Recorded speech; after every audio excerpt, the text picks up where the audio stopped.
இன்றைக்கி என்ன election result ஒட்டுமொத்த தமிழகமே எதிர்பார்த்து கொண்டிருந்த ஒரு நாள்.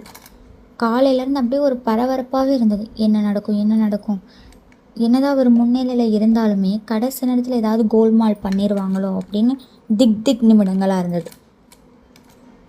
ஸோ மக்கள் எதுக்காக இவ்வளோ சேஞ்சஸ் கொண்டு வரணும்?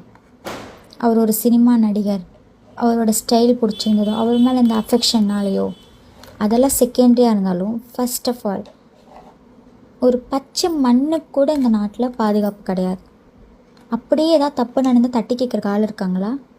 இந்த காதில் வாங்கி அந்த காதில் விட்டுறேன். எத்தனை நாளைக்கு தான் நம்மளும் ஜஸ்டிஸ்னு போட்டுட்ருக்க போகிறோம்? ஏதாவது ஒரு சேஞ்சஸ் வரணும்ல. ஸோ அதனால தான் மக்கள் இந்த டிசைட் பண்ணியிருக்காங்க. இதை கூட புரிஞ்சுக்காத தற்கூரி என்ன சொல்லுதுன்னா, ஒரு சினிமா நடிகரை நீங்கள் ஆட்சிக்கு கொண்டு வந்து தப்பு பண்ணிட்டோமாம்மா, அதுக்கான பின்விளைவை நீங்கள் பின்னாடி ஃபேஸ் பண்ணணும்னு சொல்லுது ஒரு தற்கூரி. இல்லை நான் கேட்குறேன், மக்களை பார்த்தா உங்களுக்கு என்ன அவ்வளோ ஒரு முட்டாளாக தெரியுதா? கொடுத்தா தானே தெரியும் அவர் செய்கிறாரா இல்லையாங்கிறது.